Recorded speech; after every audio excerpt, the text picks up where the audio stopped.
Oi pessoal, bem-vindos em nosso primeiro webinar, transmissão ao vivo do nosso canal do YouTube. E hoje a gente vai, nesse primeiro webinar, a gente vai falar do processo do design aplicado em modelo de negócios, né? Ou assim, aplicado no Canvas, tá? A gente já vai começar daqui a pouquinho, nós estamos esperando o pessoal entrar na transmissão, a gente já tem 2 pessoas. Bem-vindos, né? Bem-vindos, Camila, Daniel, José, Felipe acabou de entrar. Bom, vamos dar início ao nosso primeiro webinar. E, enfim, eu vou começar, né, apresentando um pouco. Eu sou o coordenador da IESC, da Imaginária, Escola de Criação e Design. A escola ela é especializada em design e obviamente, em todas essas ferramentas de inovação e de arte e estética. Eu tenho uma longa experiência na estrada do design, já passei por escritórios, 2 escritórios em Los Angeles focados em design, e atualmente eu trabalho como freelancer para um dos escritórios que eu já passei, e a gente utiliza muito essas ferramentas de processo de resolução de problema, de processo de busca de inovação para uma mensagem melhor, para um produto melhor. Enfim, eu espero que vocês curtam o webinar e vamos começar.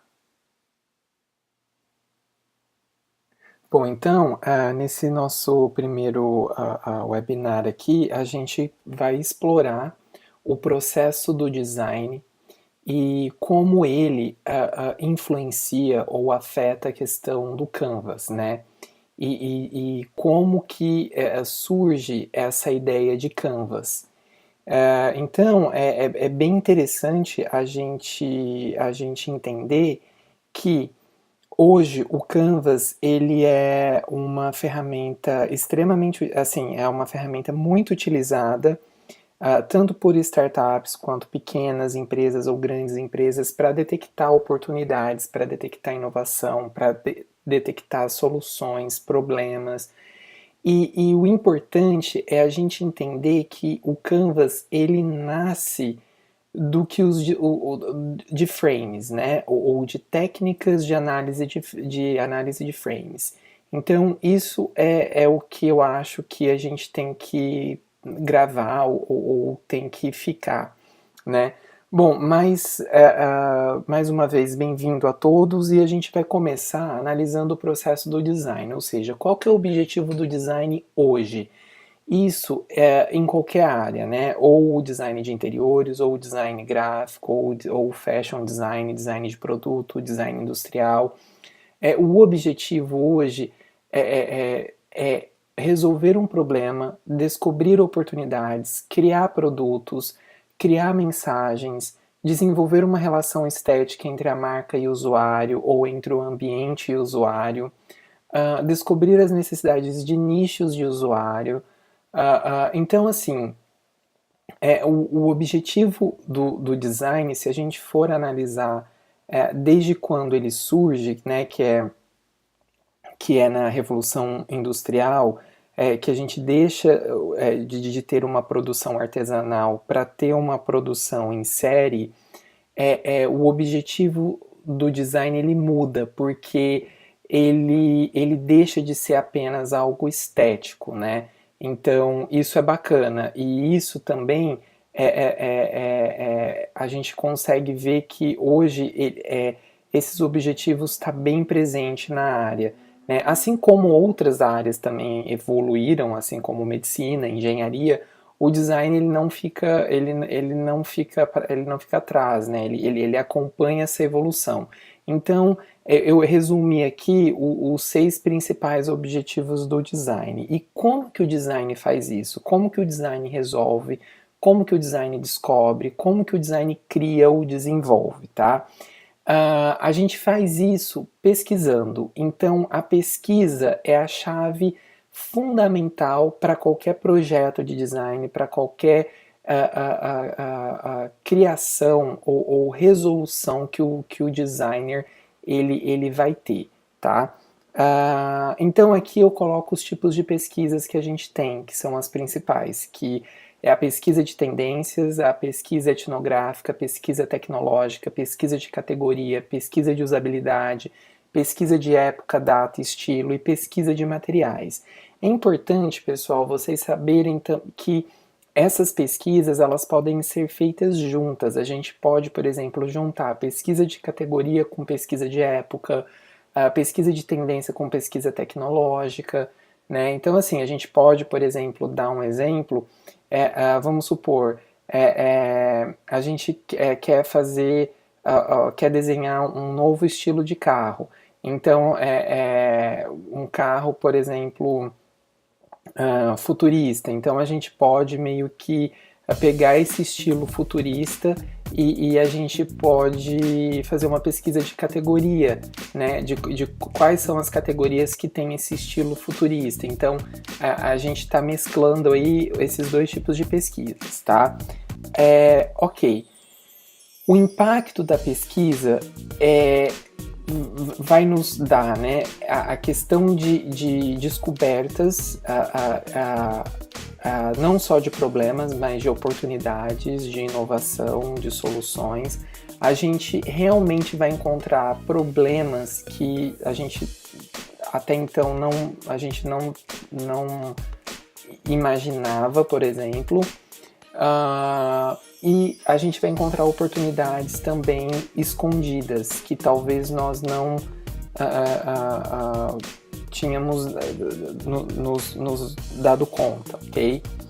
Bom, mas o importante de tudo é o que tá para vir. Como que nós analisamos essas pesquisas? Então, isso que é uma coisa interessante que eu falo para todos os alunos e às vezes para profissionais que trabalham comigo, que na verdade o design ele é muito visual. Então o Canvas ele nasce com essa ideia, né, de ser algo visual, de ser algo que a gente tenha um overview. Então qual que é a ligação? A ligação é que os designers eles criaram uma técnica chamada estudo de frames ou análise de frames. O que seriam os frames?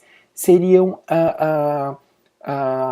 seriam pranchas ou seriam nichos ou módulos em que a gente concentra determinado tipo de pesquisa ou determinado tipo de linha de raciocínio ou pensamento.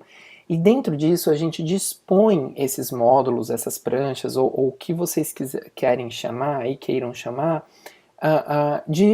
assim, em algum lugar que a gente consiga ter esse overview e que a gente consiga fazer relações estratégicas com esses módulos ou com esses frames. Então é daí que nasce a ideia de Canvas, tá? Obviamente é uma técnica de análise de pesquisas que os designers utilizam. Então não venham com gráfico ou com planilhas de informação em Excel que possivelmente os designers vão transformar isso em post-it, vão transformar isso em desenhos, vão transformar isso em outros elementos, né? Mas possivelmente outros elementos gráficos e isso vai ser colocado, vai ser colocado em frames ou é o que a gente chama do processo de construção de frames, tá? Então, o que são os frames antes de mais nada, né? São dados organizados visualmente e posicionados estrategicamente. Então, o interessante é vocês saberem que quando prontos, né, ou utilizados mais de uma vez aí, os frames eles podem ser chamados de canvas, eles podem se transformar em canvas. Por que isso? Porque quando a gente faz um estudo de frames, geralmente a gente está desenvolvendo para um determinado cliente ou para um determinado problema ou para um determinado produto.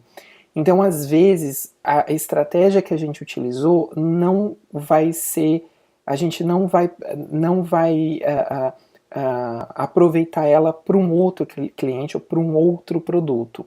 Porém, quando a gente faz uma análise bem bacana, a gente constrói frames bem redondos e que tenha relações coerentes entre eles, a gente consegue utilizar isso que a gente cria, esses frames que a gente cria mais de uma vez, e é daí que surge o que a gente conhece como Canvas, tá? Então, assim, no Brasil, o Canvas ele é bem conhecido pelo que o pessoal do Sebrae ou o pessoal de outros cursos, né, de empreendedorismo ou de outros cursos de administração, eles utilizam, né, que é o Model Business Model Generation, né? Enfim, aqui a gente tem um exemplo de como funciona um frame. Então, eu coloquei aqui como objetivo da gente criar uma embalagem de sorvete, né? Então, para a gente criar essa embalagem de sorvete, a gente vai precisar fazer uma pesquisa de usabilidade, ou seja, quais são as embalagens e como são as aberturas dessa embalagem, ou a relação que essas embalagens têm com o usuário. A gente vai precisar de uma pesquisa de personas, por exemplo. A gente vai ter que fazer uma pesquisa de tendência de cores e formas, uma pesquisa de tipo de mensagem presente nos rótulos ou na própria embalagem, o espaço etnográfico de lançamento dessa embalagem e, obviamente, por último, a questão de protótipo, ok? Bom, e aí é que tá. O frame, ou o canvas, né, ele tá pronto. Só que o que vai importar pra gente é a relação que ele vai ter. É a relação que cada módulo vai ter e o que a gente vai tirar disso. Então, por exemplo, aqui eu coloquei algumas relações interessantes, eu destaquei com flechas coloridas para vocês entenderem. Então, por exemplo, a pesquisa de persona, ela vai influenciar a pesquisa de usabilidade. Então, por mais que você faça a pesquisa de usabilidade primeiro, a pesquisa de persona ela sempre vai influenciar. E aí, bacana, por quê? Porque o tipo de mensagem que a gente vai utilizar e o espaço que a gente vai lançar essa embalagem também vai ter uma influência sobre a persona. Então é como se fosse um efeito dominó. Então isso seria o que? A relação estratégica entre os módulos, entre os frames, ok? A persona vai influenciar diretamente o tipo de mensagem que a gente vai criar e a questão de tendência, cores e formas. Quando o protótipo ele fica pronto e a gente testa ele, a gente valida ele vai ter uma ação diretamente grande, né, na pesquisa de usabilidade, na pesquisa de persona e no espaço. Então, assim, é onde a gente vai ver se a mensagem se tudo está coerente, se tudo vai dar certo, ok? Bom, aí eu trago um outro exemplo para vocês, que é o exemplo que o objetivo é criar uma sorveteria. Então, o criar uma sorveteria, a gente já tem uma outra visão. Então, a gente vai ter que ter, por exemplo, uma pesquisa de categoria primeiro para a gente escolher que tipo de sorveteria a gente vai querer. A gente vai querer uma sorveteria gourmet, uma sorveteria para fat free, uma sorveteria para massa, enfim, que tipo de sorveteria a gente vai querer? Uma sorveteria para hipsters, então a gente vai precisar fazer uma pesquisa de categoria. Então, a gente começa daí. Aí a gente tem a pesquisa de personas, tendência de produto, tipo de mensagem, sazonalidade, protótipo.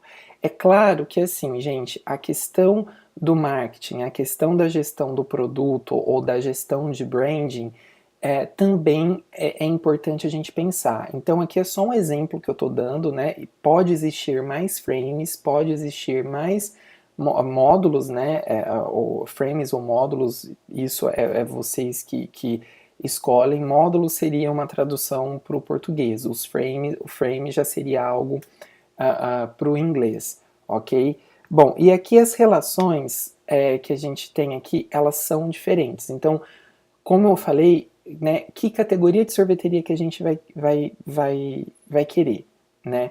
Essa categoria, ela vai influenciar a nossa pesquisa de persona e a tendência de produto, né? Que tipo de produto que a gente vai oferecer. Dentro disso, as personas, elas vão influenciar a tendência, que vai influenciar também a questão de sazonalidade, né? Então, às vezes, a gente fez aí a tendência de que um dos produtos, o pistacho, ele vai ser um dos carros-chefes, um produto que está em alta, né? Mas possivelmente a gente vai ter um grupo de usuários que vai consumir isso sazonalmente. Então a gente precisa de estratégia para lidar com isso. Então, obviamente, a tendência de produto, ela vai influenciar o tipo de mensagem que a gente vai criar, né? E aí a gente tem o protótipo, né, que ele obviamente ele vai ser influenciado pela sazonalidade, então possivelmente a gente não vai ter apenas um protótipo, a gente vai ter mais de um protótipo, principalmente se a gente for pensar na questão de produto. Para quem, né, quiser se aprofundar, a gente pode fazer um outro webinar sobre isso, mas, por exemplo, a questão de protótipo, a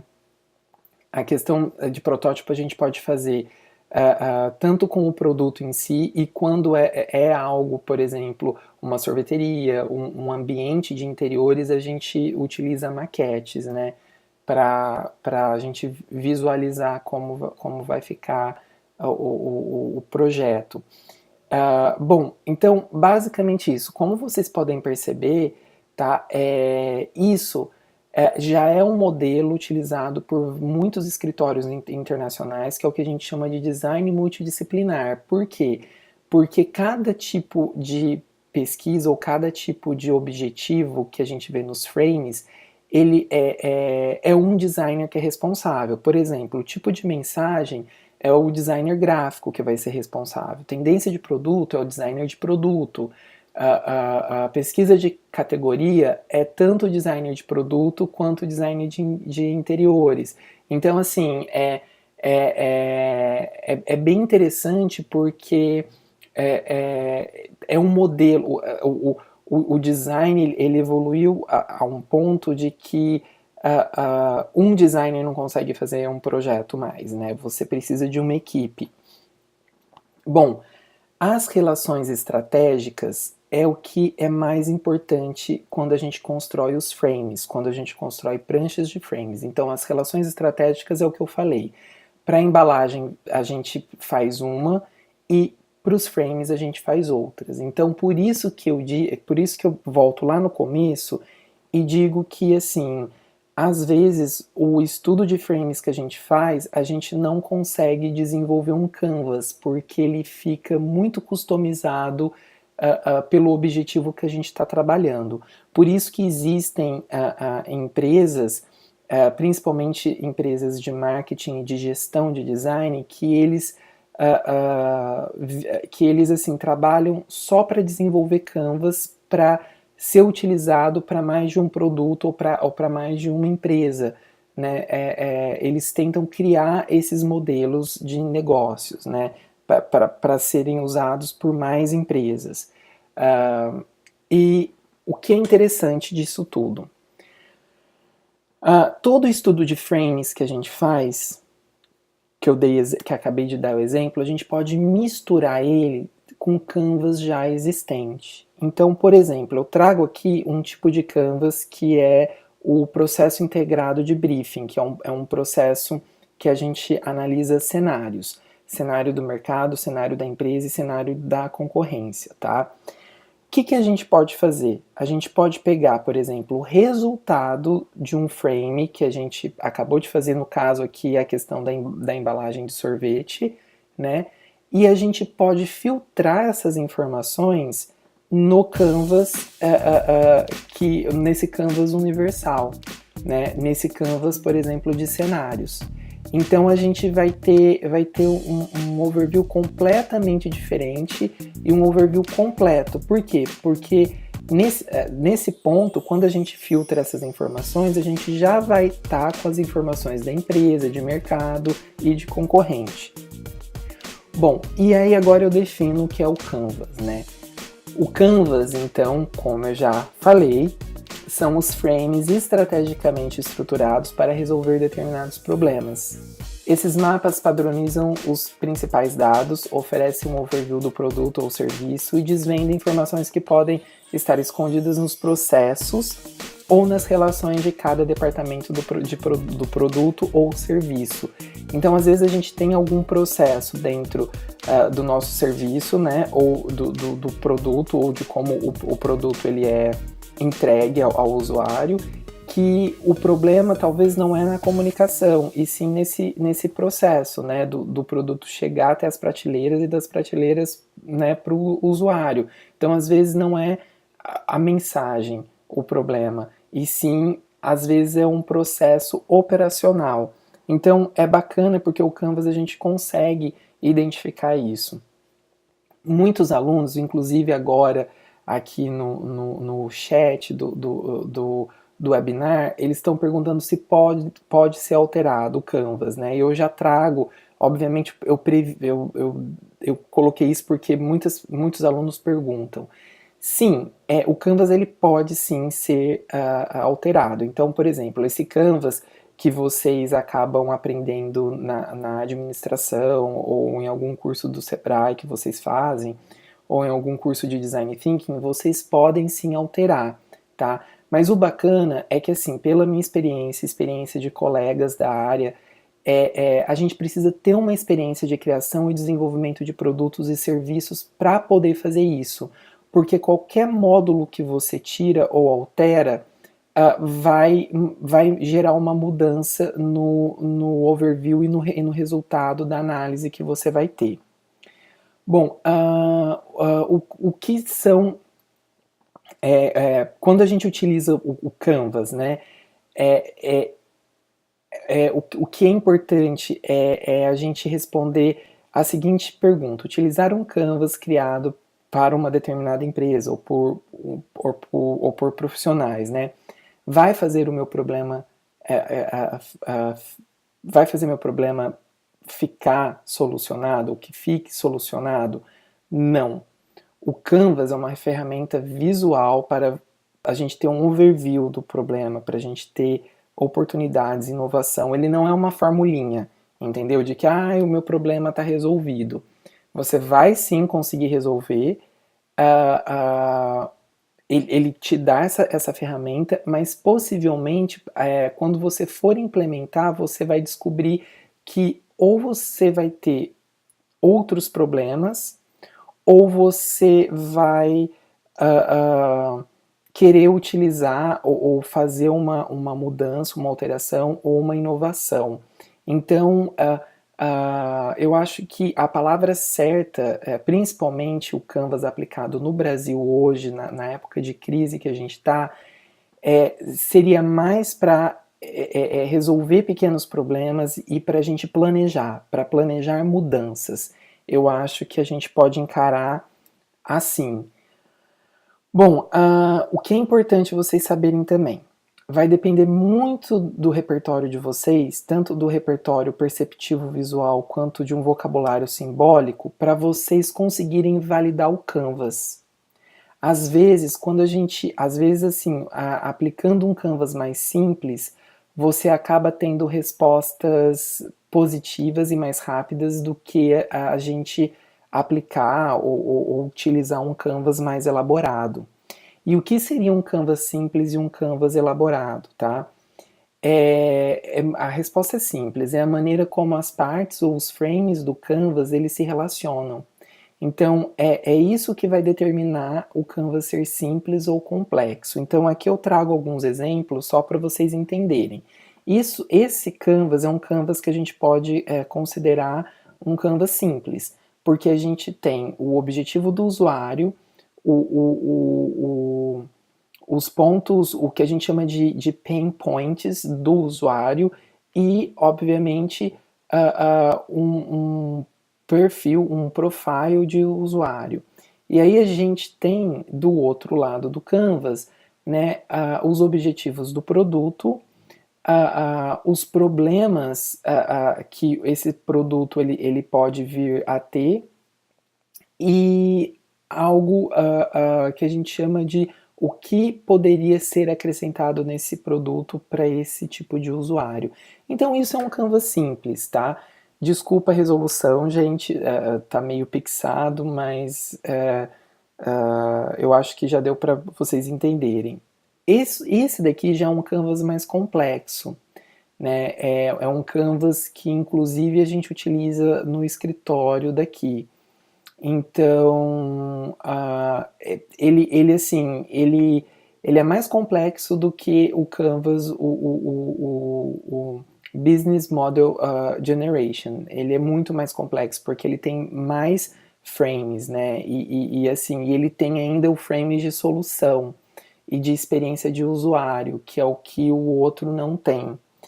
Aí a gente tem esse eu utilizo muito, inclusive na escola, porque é o Canvas é mais voltado para serviço, então assim, a gente consegue identificar se a experiência que o usuário está tendo do nosso serviço bate ou equivale com aquilo que a gente está anunciando, com a mensagem que a gente está anunciando. É muito interessante. Esse outro é um Canvas para game, né? Também utilizado no escritório daqui, então a gente só faz para questão de games e também para estratégia de transmídia. Aí no Brasil eu ainda não. Assim, as grandes marcas elas já estão trabalhando com a questão de transmídia. Principalmente o Omo, a Coca-Cola, eles acabam tendo uma verba que dá pra gente brincar com isso, né? Mas aqui nos Estados Unidos, a moda da questão de transmídia, de um seriado se transformar num game, desse game se transformar numa série de livros e dessa série de livros se transformar em toy art, enfim, tá muito comum e tá muito presente. Esse Canvas é um Canvas muito utilizado dentro do departamento de design das empresas. Então, eu tenho amigos que trabalham dentro, por exemplo, do departamento de design e de marketing da Victoria's Secrets, que eles utilizam muito esse tipo de Canvas para delinear estratégias. Esse Canvas é um Canvas mais para a gente ter a empatia tanto do usuário quanto do produto. É para a gente criar uma empatia entre produto e usuário, porque às vezes a gente lança o produto e assim, tudo que a gente fez indica que o usuário vai ter um engajamento legal com o usuário, mas aí acontece de não ter.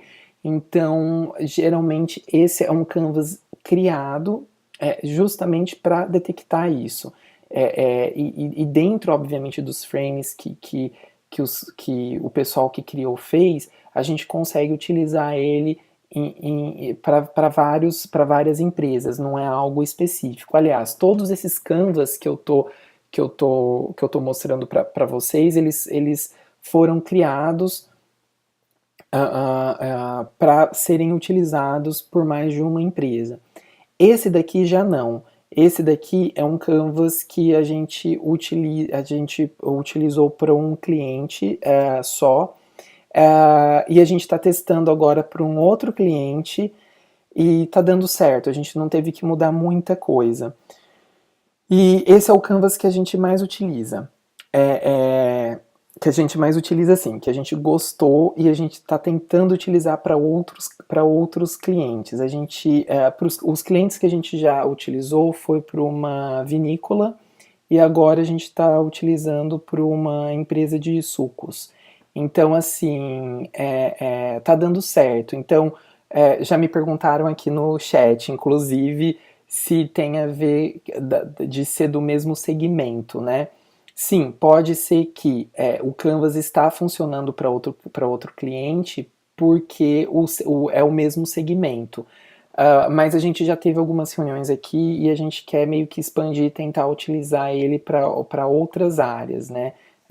Não só para bebida, para ver como que vai acontecer. Bom, aí é onde a gente chega no nosso ponto, né? No ponto onde o webinar, o porquê do webinar, porque a gente quer saber até onde o design ele influencia o Canvas, né? Ou como que ele influencia o Canvas. Muito simples, gente. A resposta é essa. Então a gente tem o Business Model Generation aqui, que é o que a gente mais utiliza, e por ele, essas áreas destacadas são as áreas que são as áreas estruturais que o design utiliza para criar alguma coisa, criar uma mensagem, no caso dos designers gráficos, ou criar um produto, no caso dos designers de produto, ou criar um serviço, no caso dos designers de serviço, ok? Bom, e o que é importante a gente saber? Que esses dois quadros, isso que a gente destacou aqui, tá? Nada mais é do que uma simples, que eu vou mostrar para vocês aqui, uma simples estrutura. Então, o quadrado do meio, né, antes da gente falar do usuário, o quadrado do meio que tem lá as atividades chaves, os valores, né, ele tem a ver com isso daqui. Então, isso é um roteirinho do que a gente precisa para desenvolver um serviço ou produto, e é isso que vai influenciar o Canvas. Então, se você tiver isso respondido, você vai ter mais sucesso na hora de colocar o Canvas em prática.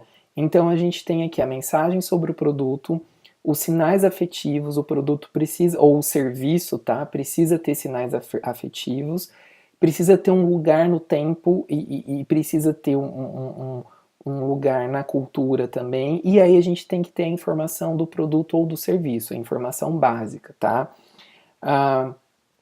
Então, aqui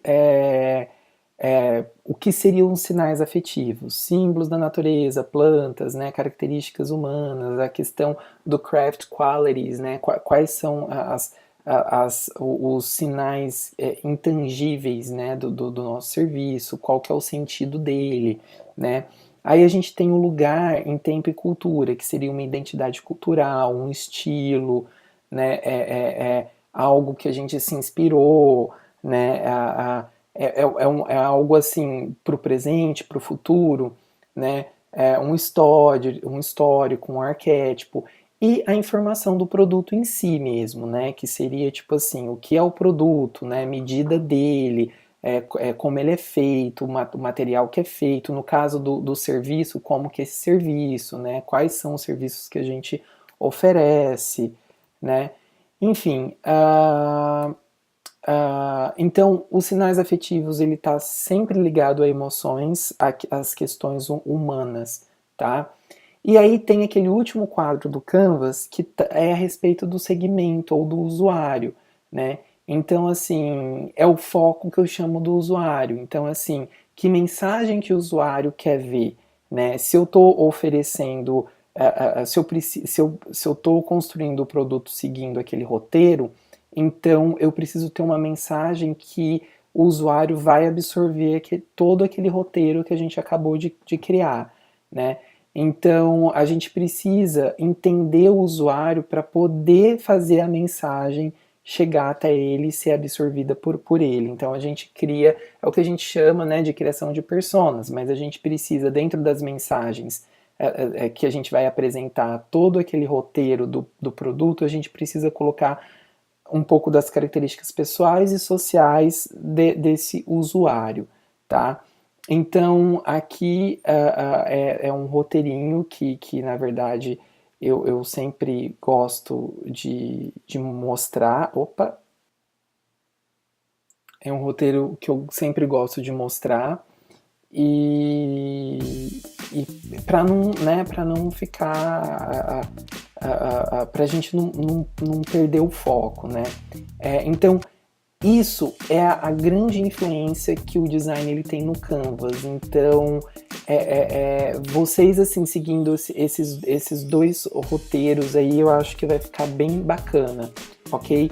E o nosso webinar termina por aqui, porque agora a gente vai pro chat e a gente vai responder todas as perguntas, né? Já estou abrindo ele aqui. Opa, então agora a gente vai para as perguntas, temos algumas perguntas aqui, ó.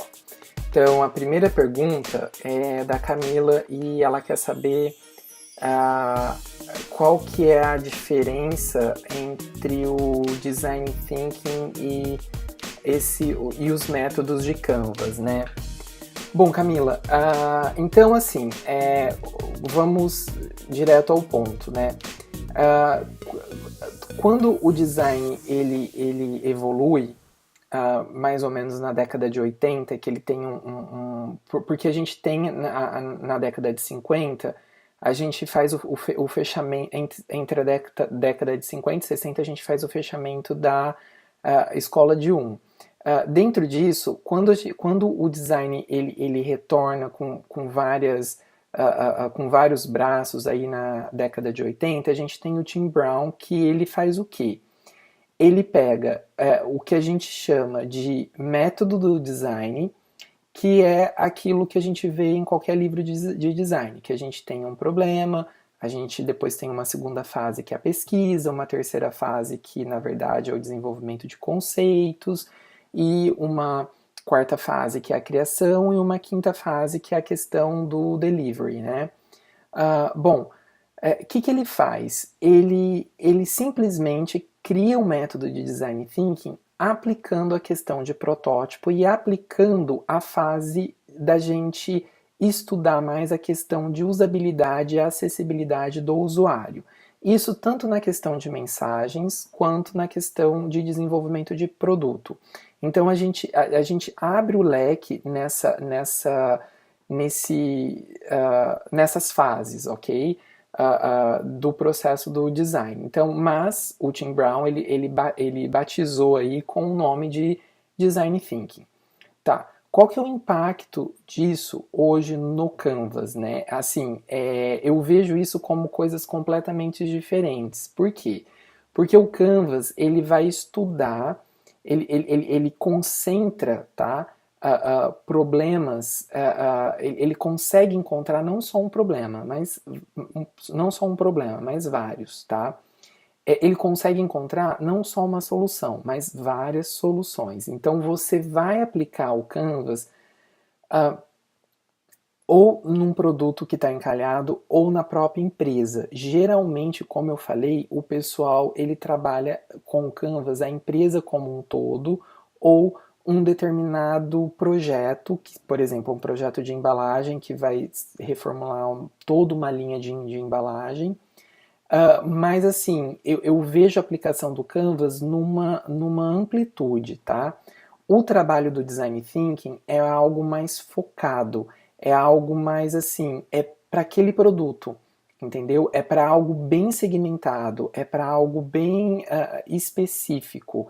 Então, assim, é óbvio que você pode utilizar o Canvas para esse novo produto que você está lançando ou para esse produto que você está redesenhando. Mas o Design Thinking, ele foi criado especificamente para produto, tá? Tanto que hoje existe uma outra linha, que é o que a gente chama de design de serviço, que é, na verdade, o design o design thinking aplicado no serviço e não no produto, ok? Então, isso é algo que espero ter respondido a sua pergunta. Ok. Bom, aí a gente tem aqui uma outra pergunta, que é a pergunta do José. E ele quer saber se ele já tem uma certa experiência, se é possível ele criar um canvas dele, um canvas particular para ele começar a utilizar na empresa. Bom, na empresa dele, sim, como eu disse nesse slide, no slide, né, no webinar, é possível você fazer isso. Eu não sei, né, eu não sei qual que é a sua formação ou qual é a sua experiência, mas seria bacana você procurar um designer principalmente o que faz a gestão, né, o que trabalha dentro de um departamento de marketing ou de um departamento de desenvolvimento de produto ou serviço, mas que tenha essa formação para ele te ajudar a estruturar alguns módulos, porque às vezes, por mais que a gente acha que é fácil incluir módulos, né, ou mudar ou tirar, isso pode afetar o seu resultado, isso pode afetar o seu overview. Então, assim, toma cuidado com isso só, mas você pode fazer testes, né? Até o que eu ia te sugerir, caso você tenha dificuldade de encontrar um profissional com essa formação, é de você fazer a alteração que você queira fazer nesse Canvas e, tipo, você testar em algum produto da sua empresa, em algum produto específico primeiro, ou em um departamento específico, uma parte específica da empresa. Aí você vê o resultado para depois você aplicar na empresa como um todo, ou você começar a lidar com isso. Então, assim, esse é o caminho, assim, a menos formal que na verdade eu posso te orientar. Bom, pessoal, nosso tempo está se esgotando. Alguém mais tem alguma pergunta ou alguma, alguma, enfim, alguma dúvida? Ok. Bom, gente, nosso webinar termina por aqui. Espero reencontrá-los num próximo. Possivelmente em breve a gente já vai ter algum outro. Espero que vocês tenham uma excelente semana, um excelente final de semana e vejo vocês no próximo webinar. Até mais!